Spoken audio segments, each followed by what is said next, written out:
Hello to everyone, welcome to KCA. कैसे हो आप सभी? आपका हमारे यूट्यूब चैनल के ऊपर बहुत बहुत स्वागत है। सो गाइज, यहाँ पर मैं आप लोगों के साथ में यूजीसी नेट के लिए, सेट के लिए, पीजीटी असिस्टेंट प्रोफेसर के एग्जाम के लिए एक सीरीज कंटिन्यू कर रही हूँ, जिसके अंदर मैं आप लोगों के साथ में कॉमर्स के बहुत इंपॉर्टेंट क्वेश्चंस को क्या करने वाली हूँ, कवर करने वाली हूँ। तो स्टार्ट करते हैं हमारे सेशन के, आज के सेशन के फर्स्ट क्वेश्चन के साथ में। सो देखिए, ये आप लोगों के पास में क्या है, विच one is not international institution, इसमें से क्या इंटरनेशनल इंस्टीट्यूशन नहीं है। सो आईएमएफ की क्या फुल फॉर्म रहती है हम लोगों के पास में, international monetary fund. IDA, international development association. IBRD, international bank for reconstruction and development. ठीक है, तो ये इंटरनेशनल इंस्टीट्यूशंस आप लोगों के पास में। ठीक है जी। जो TRAI है, telecom regulatory authority of India, ये आप लोगों के पास में इंटरनेशनल इंस्टीट्यूशन नहीं है। आईएमएफ, इंटरनेशनल मॉनेटरी फंड, कब बना था? 1944 के अंदर। आईबीआरडी भी इसी के अंदर आया था आप लोगों के पास में। जो ब्रिटेन वुड की ट्विन आप लोगों के पास में हुई थी, ब्रिटेन वुड का एग्रीमेंट हुआ था, उसके एंड रिजल्ट आप लोगों के पास में ये दो निकल कर आए थे, आईएमएफ और आईबीआरडी। आईडी है, सॉफ्ट लोन विंडो के लिए, ये आप लोगों के पास में फेमस है। ये कब बना था? 1960 में बना था। Okay, move to the next question, assertion and a reason. Indent में बी ओपन और क्लोज। इंडेंड का मतलब क्या होता है? ये आप लोगों के पास में क्या होता है, एक ऑर्डर होता है। जब हम लोग इंपोर्ट एक्सपोर्ट करते हैं, इंटरनेशनल लेवल पे ट्रेड करते हैं, तो जो ऑर्डर दिया जाता है उसको क्या कहा जाता है? इंडेंट कहा जाता है। तो इंडेंट ओपन भी हो सकता है, क्लोज भी हो सकता है। Open indent does not specify the price and other detail of the goods. Open indent specify नहीं करता है प्राइस और अदर डिटेल को, जबकि जो क्लोज इंडेंट होता है वो स्पेसिफाई करता है ब्रांड को, प्राइस को, number, packing, shipping mode, insurance.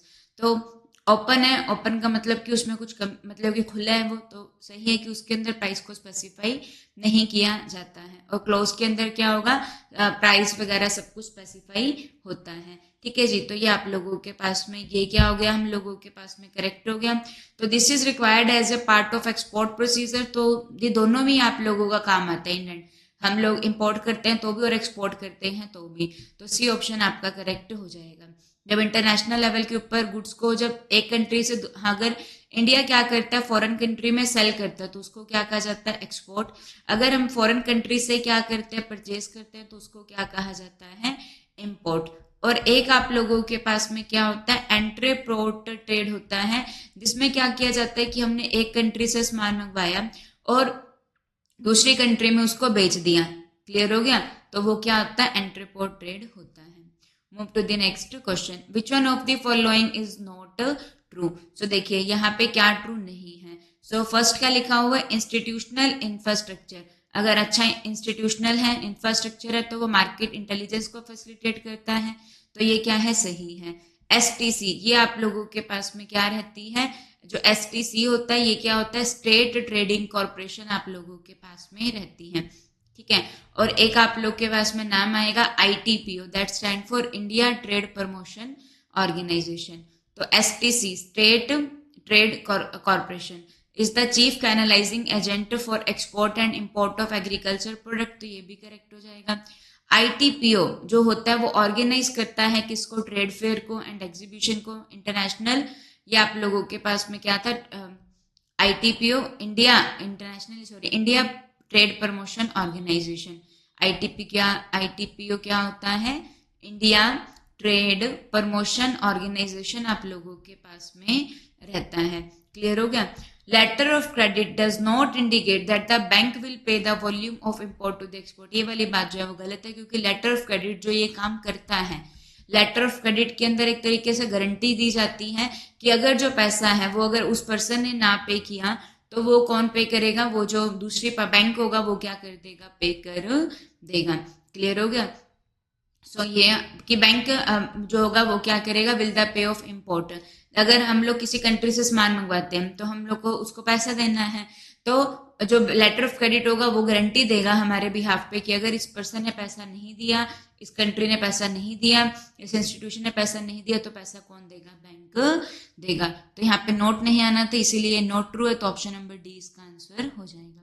Move to the next question. ये बच्चा आप लोगों को पता है, जहाँ आरबीआई जो होता है हम लोगों के पास में, रिजर्व बैंक ऑफ इंडिया, वो क्या बनाता है, एक पॉलिसी बनाता है जिसको क्या कहा जाता है, मॉनेटरी पॉलिसी कहा जाता है। जो मॉनेटरी पॉलिसी होती है आरबीआई की, वो किससे रिलेटेड होती है, मनी सप्लाई को कंट्रोल करने से रिलेटेड होती है। तो जो मॉनेटरी पॉलिसी रहती है उसमें आप लोगों के पास में दो तरीके के इंस्ट्रूमेंट होते हैं, एक होते हैं क्वांटिटेटिव इंस्ट्रूमेंट और एक आप लोगों के पास में क्या होते हैं, क्वालिटेटिव इंस्ट्रूमेंट्स होते हैं जो मनी सप्लाई को कंट्रोल करते हैं। तो जो क्वांटिटेटिव इंस्ट्रूमेंट रहते हैं उसके अंदर आप लोगों के पास में क्या आता है, बैंक रेट आता है, सीआरआर आता है, CRR stand for cash reserve ratio, SLR statutory liquidity ratio आता है। फिर हम लोगों के पास में रेपो रेट आती है, रिवर्स रेपो रेट आप लोगों के पास में रहती है।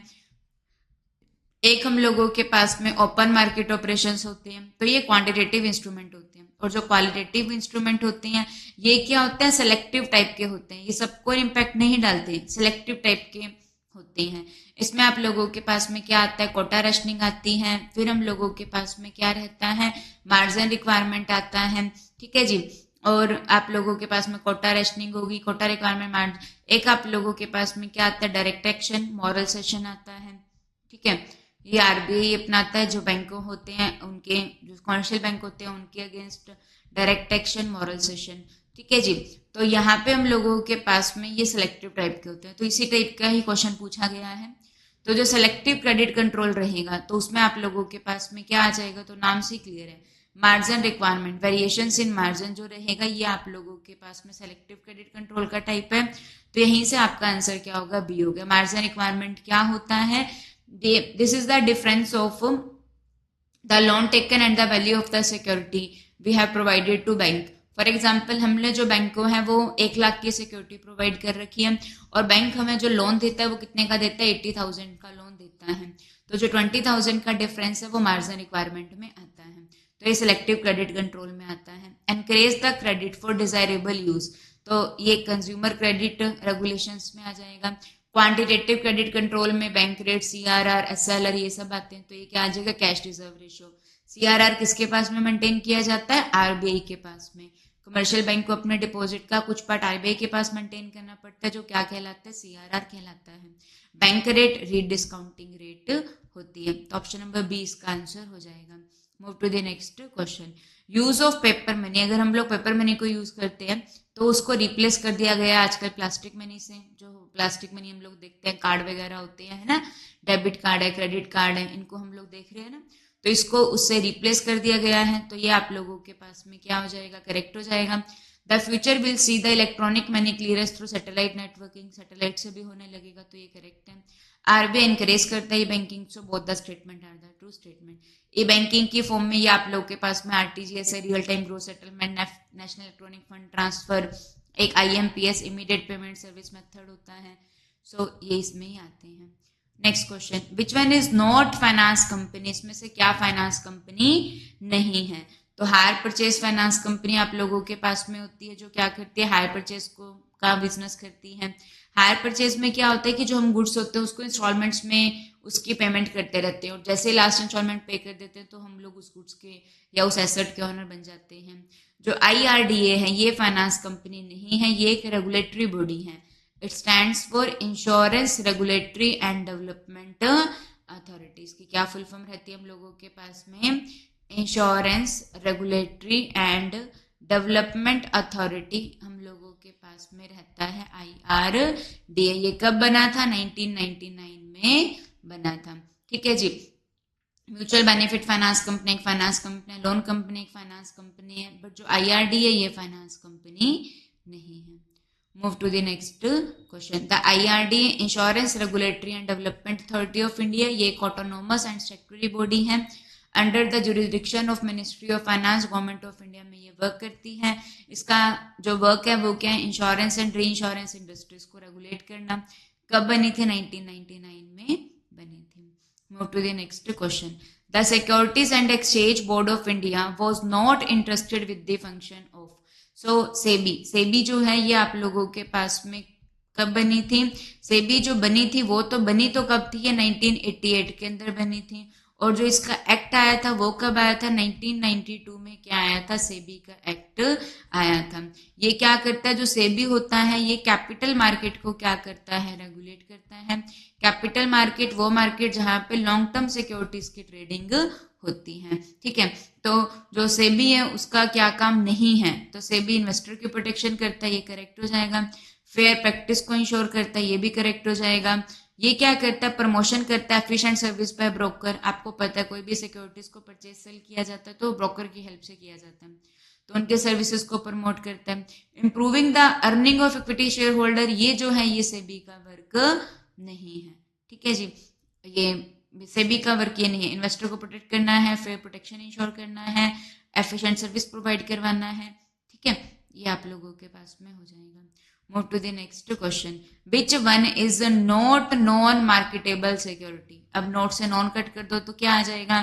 क्या जो है वो मार्केटेबल सिक्योरिटी जिसकी मार्केट लगती है, तो हमें बहुत अच्छे से पता है जो कॉर्पोरेट सिक्योरिटीज रहते हैं, कंपनी की सिक्योरिटीज शेयर होते हैं, वो उनकी मार्केट होती है, प्राइमरी मार्केट, सेकेंडरी मार्केट, ये दोनों किसका पार्ट है? कैपिटल मार्केट का पार्ट है।